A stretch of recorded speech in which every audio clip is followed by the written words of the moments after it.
1637년 겨울, 만주 벌판을 가로지르는 행렬이 있었습니다. 조선의 왕자들이 끌려가는 길이었습니다. 그런데 그 행렬 속에 이상한 사람이 하나 있었습니다. 남자 옷을 입고 있었지만 걸음걸이가 달랐습니다. 숨소리가 달랐습니다. 그 사람은 여자였습니다. 훗날 왕이 될 남자, 복림대군을 따라 청나라 심양까지 간 여인. 그녀의 이름은 안빈이 씨. 왜 여자가 남자 옷을 입고 천리길을 따라갔을까요? 그리고 그 곁에는 또 한 명의 여인이 있었습니다. 복림대군의 아내, 훗날 인선왕후가 될 장씨. 이 두 여인이 없었다면 우리가 아는 효종은 존재하지 않았을지도 모릅니다. 우리는 효종을 북벌의 왕이라고 부릅니다. 청나라에 복수하겠다고 이를 갈았던 임금. 군사를 키우고 무기를 만들고 언젠가 치욕을 갚겠다고 다짐했던 왕. 대부분의 이야기는 여기서 시작하고 여기서 끝납니다. 하지만 진짜 이야기는 그보다 훨씬 전에 시작됩니다. 심양의 볼모 생활. 그 8년의 시간 속에서 효종은 왕이 아니었습니다. 그는 인질이었습니다. 청나라가 감시하는 좁은 숙소에서 언제 죽을지 모르는 하루하루를 버텨야 했습니다. 그런 그의 곁을 지킨 사람들은 누구였을까요? 안빈이 씨는 왜 남자 옷을 입었을까요? 청나라는 볼모로 끌려가는 왕족의 일행을 엄격하게 통제했습니다. 여자가 따라가는 것은 허락되지 않았거나 매우 위험했습니다. 그래서 그녀는 변장을 했습니다. 남자 행세를 하며 천리길을 걸었습니다. 그리고 심양에 도착해서도 8년 동안 그 모습 그대로 복림대군을 보필했다고 전해집니다. 약을 구하러 나갈 때도 청나라 감시병들 사이를 지나갈 때도 그녀는 남자였습니다. 기록에는 그녀의 구체적인 일상이 거의 남아있지 않습니다. 하지만 그 공백이 오히려 말해주는 것이 있습니다. 들키지 않았다는 것, 8년을 버텼다는 것, 그것이 얼마나 대단한 일인지 우리는 상상할 수밖에 없습니다. 인선왕후 장씨는 다른 방식으로 버텼습니다. 그녀는 공식적으로 동행한 왕자의 아내였습니다. 하지만 왕비의 체면 같은 것은 심양에서 아무 의미가 없었습니다. 그녀는 그곳에서 울지 않는 법을 배웠다고 합니다. 치욕을 삼키는 법을 배웠습니다. 그리고 1641년 심양의 볼모 숙소에서 아이를 낳았습니다. 훗날 현종이 될 아이였습니다. 적국의 땅에서 감시받는 숙소에서 조선의 미래 왕이 태어난 것입니다. 복림대군에게 심양의 8년은 단순한 고통이 아니었습니다. 그것은 그의 인생 전체를 바꾸는 경험이었습니다. 같은 시간, 같은 장소에서 형 소현세자도 버티고 있었습니다. 하지만 두 형제는 그 경험에서 전혀 다른 것을 배웠습니다. 소현세자는 청나라의 문물을 보았습니다. 그들의 기술을, 그들의 힘을 인정하고 조선도 변해야 한다고 생각했습니다. 현실을 받아들이자는 쪽이었습니다. 하지만 복림대군은 달랐습니다. 그는 같은 것을 보면서 복수를 생각했습니다. 언젠가 이 치욕을 갚겠다고 이를 갈았습니다. 형제는 같은 추위 속에서 서로 다른 미래를 꿈꾸고 있었습니다. 1645년 드디어 귀국길이 열렸습니다. 8년 만에 조선 땅을 밟는 순간이었습니다. 복림대군 곁에는 여전히 두 여인이 있었습니다. 남자 옷을 벗은 안빈이 씨, 그리고 아이를 낳은 인선왕후. 그들은 살아서 돌아왔습니다. 하지만 그 귀국은 끝이 아니라 또 다른 시작이었습니다. 먼저 돌아온 형, 소현세자. 그가 귀국한 지 2달 만에 갑자기 쓰러졌습니다. 그리고 다시는 일어나지 못했습니다. 의문의 죽음이었습니다. 함께 고생했던 형이 죽고 복림대군 앞에 왕위가 놓였습니다. 심양에서 함께 살아남은 여인들은 그 순간 무슨 생각을 했을까요? 그리고 형의 죽음 뒤에는 정말 아무것도 없었을까요? 소현세자가 죽었습니다. 귀국한 지 2달 만이었습니다. 병이었다고 합니다. 하지만 궁 안에서는 아무도 그 말을 곧이곧대로 믿지 않았습니다. 너무 갑작스러웠습니다. 너무 조용했습니다. 그리고 그 죽음 이후 궁에서 가장 먼저 움직인 것은 슬픔이 아니었습니다. 예법이었습니다. 누가 다음 왕이 될 것인가? 그 질문이 궁 전체를 뒤덮었습니다. 상식대로라면 답은 정해져 있었습니다. 소현세자에게는 아들이 있었습니다. 3명이나 있었습니다. 조선의 법도대로라면 왕위는 세자의 장남에게 가야 했습니다. 아버지가 죽으면 아들이 있는다. 그것이 적장자 계승의 원칙이었습니다. 하지만 인조는 다른 선택을 했습니다. 손자가 아니라 둘째 아들을 택했습니다. 복림대군. 심양에서 8년을 버틴 그 남자가 형의 빈자리를 채우게 되었습니다. 왜였을까요? 인조는 이유를 댔습니다. 손자가 너무 어리다고 했습니다. 나라가 어지러운 때에 어린 왕은 위험하다고 했습니다. 하지만 그것만으로는 설명이 되지 않았습니다. 조선 역사에서 어린 왕이 즉위한 적은 여러 번 있었습니다. 그때마다 대비가 수렴 청정을 하면 됐습니다. 그런데 인조는 굳이 원칙을 깨고 둘째 아들을 선택했습니다. 사람들은 수군거렸습니다. 진짜 이유가 따로 있는 것 아니냐고. 인조는 소현세자를 경계했다고 전해집니다. 청나라에서 8년을 보내는 동안 소현세자는 청의 신임을 얻었습니다. 청나라 황제가 그를 좋아했습니다. 서양 문물에도 관심을 보였고 청나라의 힘을 인정하는 현실적인 태도를 가졌습니다. 그런데 바로 그것이 문제였습니다. 인조의 눈에 아들은 적국과 너무 가까워 보였습니다. 혹시 청나라가 자신을 밀어내고 소현세자를 왕으로 세우려는 것은 아닐까? 그런 의심이 인조의 마음속에 자라났다고 합니다. 아버지가 아들을 두려워한 것입니다. 그래서 복림대군이었습니다. 그는 형과 달랐습니다. 청나라의 고개를 숙이지 않았습니다. 복수를 꿈꿨습니다. 북벌. 그 단어가 인조에게는 매력적으로 들렸을 것입니다. 병자호란의 치욕으로 무너진 왕실의 권위를 북벌이라는 명분으로 다시 세울 수 있다면 인조는 계산했습니다. 그리고 복림대군을 세자로 책봉했습니다. 하지만 이 선택은 왕실에 깊은 금을 남겼습니다. 적장자가 아닌 차남이 왕위를 잇는다.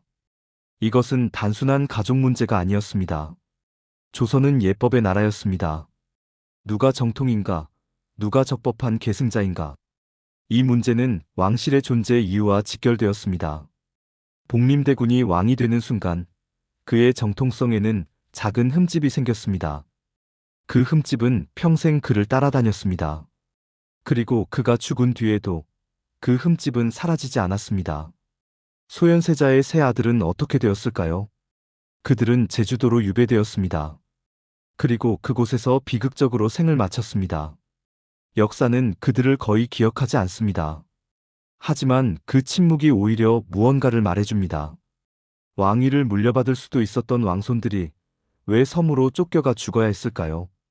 누군가에게 그들은 위협이었던 것입니다. 이 모든 일이 벌어지는 동안 궁 안의 여인들은 무엇을 하고 있었을까요? 인선왕후 장씨는 이제 세자빈이 되었습니다.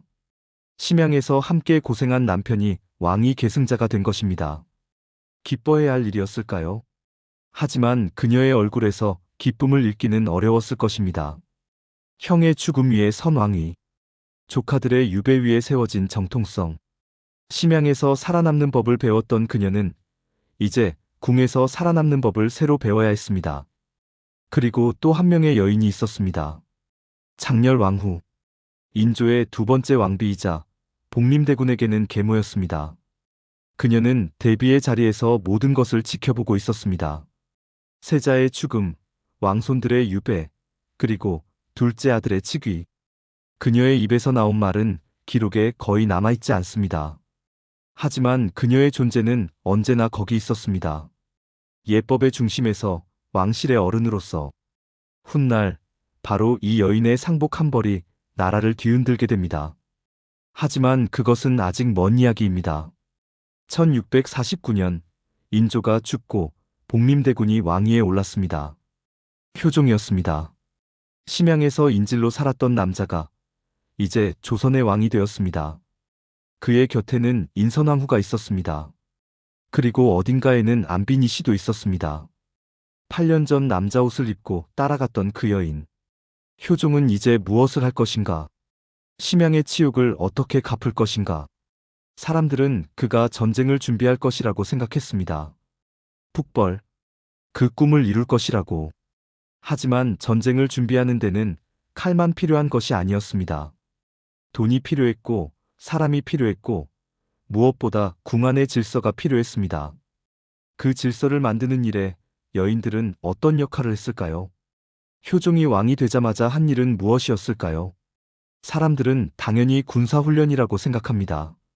병사를 모으고 무기를 만들고 전쟁을 준비했을 것이라고. 틀린 말은 아닙니다. 효종은 실제로 능마하청이라는 기관을 만들어 무장들에게 군사학을 가르쳤습니다. 조총과 화포를 개량했습니다. 심지어 조선에 표류해온 네덜란드인 하멜을 활용해서 새로운 무기 기술을 익히려 했습니다. 북벌의 왕다운 모습이었습니다. 하지만 전쟁은 칼만으로 하는 것이 아닙니다. 돈이 없으면 군사를 먹일 수 없습니다. 나라 살림이 엉망이면 무기를 만들 수 없습니다. 효종이 물려받은 조선은 어떤 상태였을까요? 병자호란의 상처가 아직 아물지 않은 나라였습니다. 백성들은 가난했고 국고는 비어 있었습니다. 이 상태로는 전쟁은커녕 나라를 유지하기도 힘들었습니다. 효종은 알고 있었습니다. 북벌을 하려면 먼저 살림을 바로잡아야 한다는 것을. 그래서 효종이 손을 댄 곳은 전장이 아니라 궁안이었습니다. 가장 먼저 한 일은 사치를 끊는 것이었습니다. 궁에서 쓰는 물건들을 줄였습니다. 비단 대신 무명을 썼습니다. 술을 금했습니다. 구판을 없앴습니다. 왕실이 먼저 허리띠를 졸라매야 백성들에게 세금을 거둘 명분이 생긴다고 생각했습니다. 그리고 이 일을 직접 챙긴 사람이 있었습니다. 인선왕후였습니다. 인선왕후는 심양에서 8년을 버틴 여자였습니다. 그녀는 사치가 무엇인지, 검소가 무엇인지 몸으로 알고 있었습니다. 볼모 생활 동안 왕비의 체면 같은 것은 사라진 지 오래였습니다. 추위와 굶주림 앞에서 살아남는 법을 배웠습니다.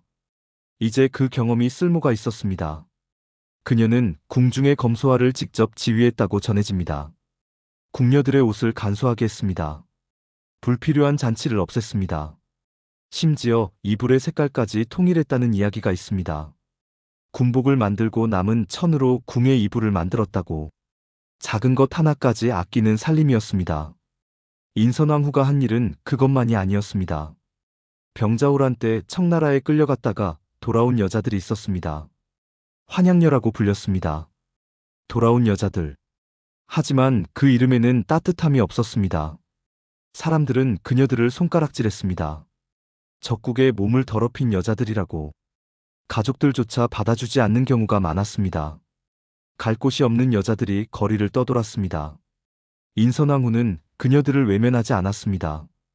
궁에서 그녀들을 받아들이고 지원하는 공간을 마련했다고 전해집니다. 자신도 심양에서 치욕을 겪은 사람이었기 때문일까요? 그녀는 환양녀들의 아픔을 알고 있었습니다. 한편 궁에는 또 다른 여인이 있었습니다. 장렬왕후. 효종의 계모이자 대비였습니다. 효종은 이 계모를 극진히 모셨습니다. 장렬왕후의 거처를 새로 정비했습니다. 원래 있던 수정당이 너무 초라하다고 해서 더 넓고 좋은 곳으로 옮겼습니다. 왜 그랬을까요? 효종에게는 이유가 있었습니다. 그는 적장자가 아니었습니다. 형의 죽음 위에 왕이 된 사람이었습니다. 그의 정통성에는 늘 의문이 따라붙었습니다. 이런 상황에서 왕실의 어른인 대비를 잘 모시는 것은 단순한 효도가 아니었습니다. 정치였습니다. 대비에게 인정받는 왕, 예법을 지키는 왕, 그 이미지가 필요했습니다. 효종의 개혁은 궁 밖으로도 뻗어나갔습니다. 대동법을 전국으로 확대했습니다. 대동법은 세금 제도를 바꾸는 것이었습니다. 예전에는 지방마다 특산물로 세금을 냈습니다. 그런데 이 제도는 폐단이 많았습니다. 관리들이 중간에서 백성들을 착취했습니다. 대동법은 이것을 쌀로 통일했습니다. 단순해 보이지만 백성들의 부담을 크게 줄이는 개혁이었습니다. 효종은 이 개혁을 밀어붙였습니다. 반대하는 세력도 있었지만 그는 물러서지 않았습니다. 송시열, 송중길 같은 학자들을 등용한 것도 이 시기였습니다. 효종은 인조 때 권력을 잡았던 공신들을 견제했습니다. 대신 살림이라 불리는 학자 세력을 끌어들였습니다. 이들은 청나라에 대한 복수, 즉 북벌을 지지하는 사람들이었습니다. 효종은 자신의 뜻을 함께할 사람들을 모으고 있었습니다. 이렇게 보면 효종의 북벌 준비는 단순한 군사 계획이 아니었습니다. 궁안의 살림부터 세금제도, 인재 등용까지 나라 전체를 바꾸는 작업이었습니다. 그리고 그 중심에는 언제나 여인들이 있었습니다. 검소한 살림을 이끄는 인선왕후, 왕실의 권위를 상징하는 장렬왕후. 효종의 전쟁은 전장에서 시작된 것이 아니라 궁의 이불과 밥상에서 시작된 것입니다. 그런데 이상한 점이 있습니다. 효종은 이렇게까지 준비를 했는데 왜 끝내 북벌을 실행하지 못했을까요? 10년의 재위 기간 동안 단 한 번도 청나라를 향해 칼을 뽑지 않았습니다. 정말로 기회가 없었던 것일까요? 아니면 무언가 다른 이유가 있었던 것일까요? 효종이 진짜로 두려워한 것은 청나라였을까요? 아니면 자기 안의 반대 세력이었을까요? 그리고 그의 곁에 있던 여인들은 이 긴 기다림 속에서 무엇을 보고 있었을까요? 궁에서 가장 오래 살아남는 사람은 누구일까요? 목소리가 큰 사람일까요? 왕의 총애를 받는 사람일까요? 아닙니다. 궁에서는 조용한 사람이 가장 멀리 갑니다. 말을 아끼는 사람, 드러내지 않는 사람, 자리를 지키되 자리를 탐하지 않는 사람. 효종의 곁에는 그런 여인이 있었습니다. 안빈이 씨. 심양까지 남자 옷을 입고 따라갔던 그 여인입니다. 효종의 후궁들에 대한 기록은 놀라울 정도로 적습니다. 인선왕후에 대한 기록은 그래도 남아 있습니다. 왕비였으니까요. 하지만 후궁들은 다릅니다. 이름과 출신, 그리고 몇 가지 사실만 전해질 뿐입니다. 사람들은 이것을 보고 말합니다. 효종의 여인들은 별다른 이야기가 없다고. 특별한 사건도 드라마틱한 갈등도 없었다고. 정말 그럴까요? 기록이 없다는 것은 두 가지를 의미할 수 있습니다. 정말로 아무 일도 없었거나 아니면 일을 만들지 않고 살아남았거나. 저는 후자라고 생각합니다. 궁이라는 곳을 생각해 보십시오. 수많은 여인들이 한 남자를 둘러싸고 있습니다. 왕비가 있고 후궁이 있고 궁녀가 있습니다. 거기에 대비까지. 이 좁은 공간에서 갈등이 없을 수가 없습니다. 질투가 없을 수가 없습니다. 그런데 효종 시대에는 후궁들 사이에 큰 다툼이 기록에 나오지 않습니다. 이것은 기적일까요? 아니면 누군가 애써서 지킨 균형일까요? 안빈이 씨를 다시 생각해 봅니다. 그녀는 심양에서 8년을 버텼습니다. 남자 옷을 입고 정체를 숨기고 청나라 감시병들 사이를 지나다녔습니다. 한 번이라도 들켰다면 어떻게 됐을까요?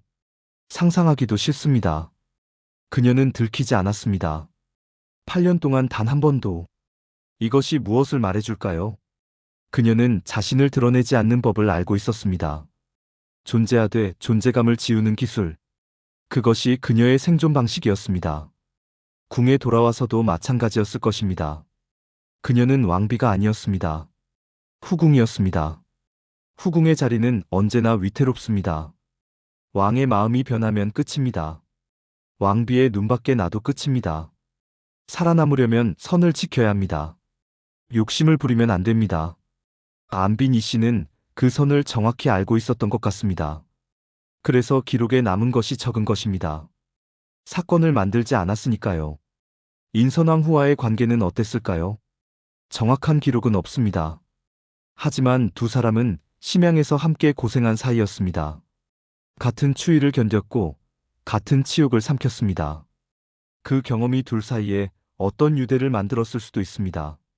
물론 궁에서 왕비와 후궁은 결코 평등할 수 없습니다. 하지만 적어도 서로를 적으로 삼지는 않았던 것 같습니다. 숭령옹주 사건이라는 것이 있었습니다. 자세한 내용은 전해지지 않지만 이 사건에서 인선왕후가 중재 역할을 했다고 합니다. 갈등을 폭발시키지 않고 수습하는 쪽으로 움직인 것입니다. 효종에게 이 균형은 매우 중요했습니다. 그는 적장자가 아니었습니다. 형의 죽음 위에 왕이 된 사람이었습니다. 언제나 정통성 시비가 따라다녔습니다. 이런 상황에서 궁안이 시끄러우면 어떻게 될까요? 왕실이 흔들리면 왕도 흔들립니다.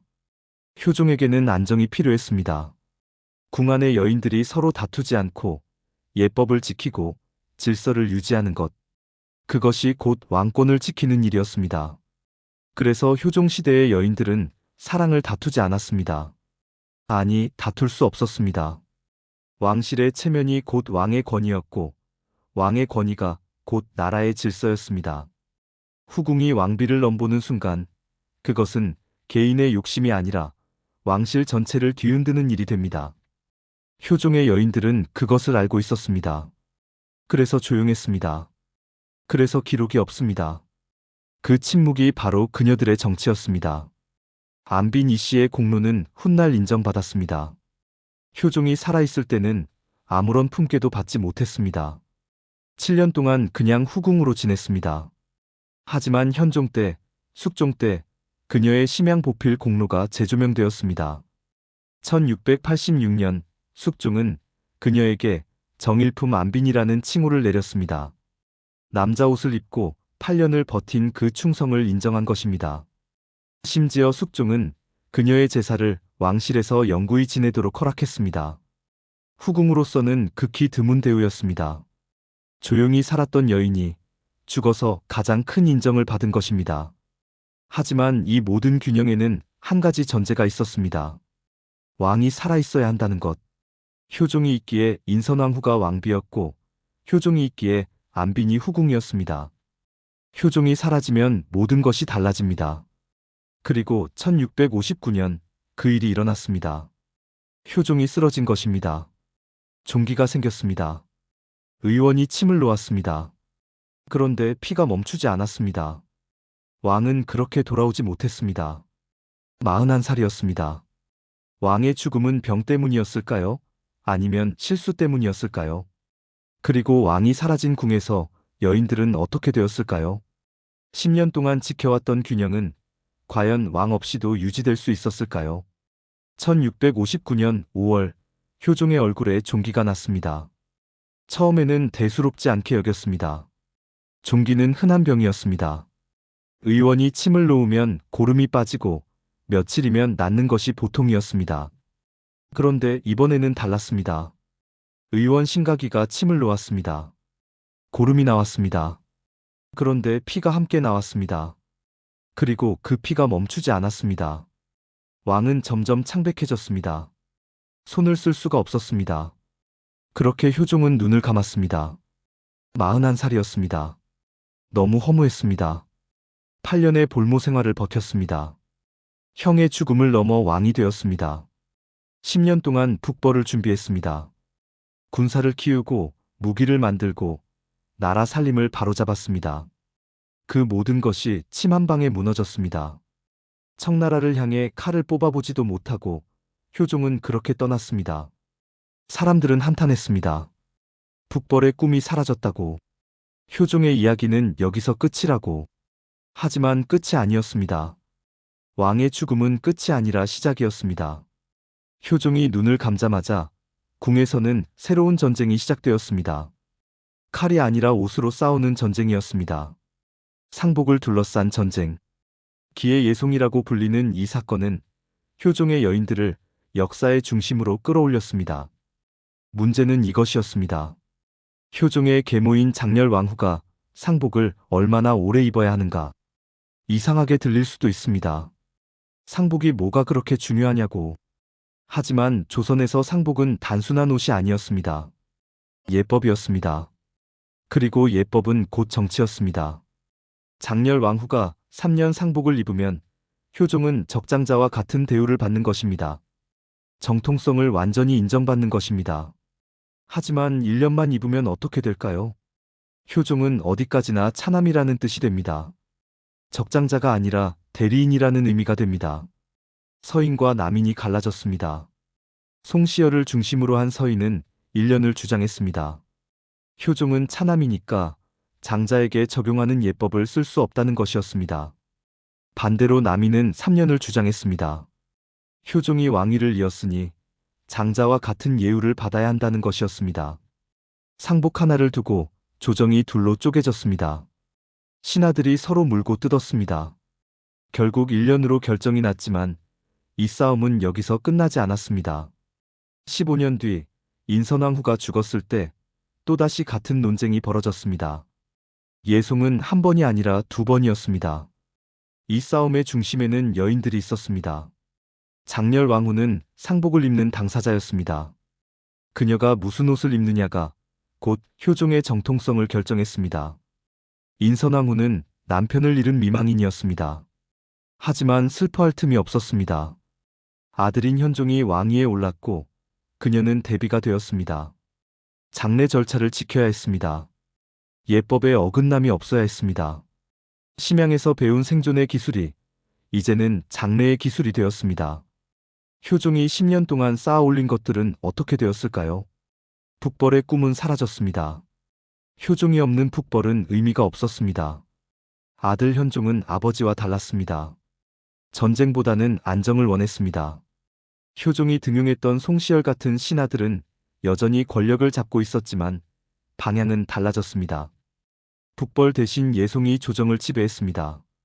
칼을 갈던 나라가 상복 색깔을 두고 싸우는 나라가 되었습니다. 허무했습니다. 효종의 일생을 생각하면 더욱 그랬습니다. 심양에서 8년을 치욕 속에 살았습니다. 형의 죽음을 딛고 왕이 되었습니다. 정통성 시비에 시달리면서도 북벌이라는 꿈을 놓지 않았습니다. 궁안을 정비하고 나라 살림을 바로잡고 군사를 키웠습니다. 그 모든 것이 침 한 방에 끝났습니다. 그리고 그가 남긴 것은 전쟁이 아니라 논쟁이었습니다. 하지만 다르게 볼 수도 있습니다. 효종은 실패한 왕이 아닙니다. 그는 10년 동안 조선을 바꿨습니다. 대동법을 정착시켰습니다. 재정을 정비했습니다. 무너진 왕실의 권위를 다시 세웠습니다. 비록 북벌은 이루지 못했지만 그가 닦아놓은 기반 위에서 조선은 계속 나아갔습니다. 역사는 그를 중흥의 군주라고 부릅니다. 짧았지만 헛되지 않았다는 뜻입니다. 그의 곁에 있던 여인들도 마찬가지입니다.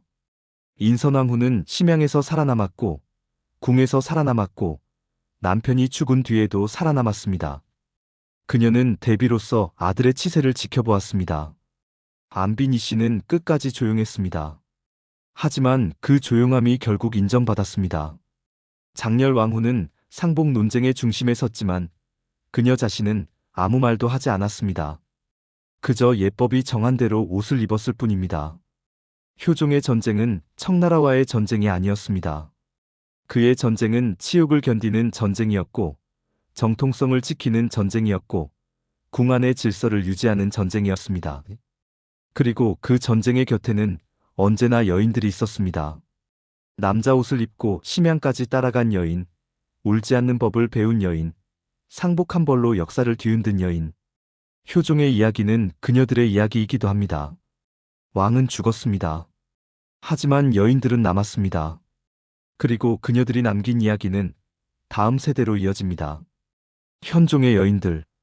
예송은 왜 왕실 여인의 옷에서 폭발했을까요? 그 이야기는 다음 편에서 계속됩니다. 구독과 좋아요 버튼을 눌러주세요. 다음 이야기가 여러분을 빠르게 찾아갑니다. 그리고 여러분의 생각을 댓글로 남겨주세요. 많은 분들과 함께 깊이 있는 역사의 의미를 나눌 수 있습니다. 지금까지 시청해주셔서 감사합니다.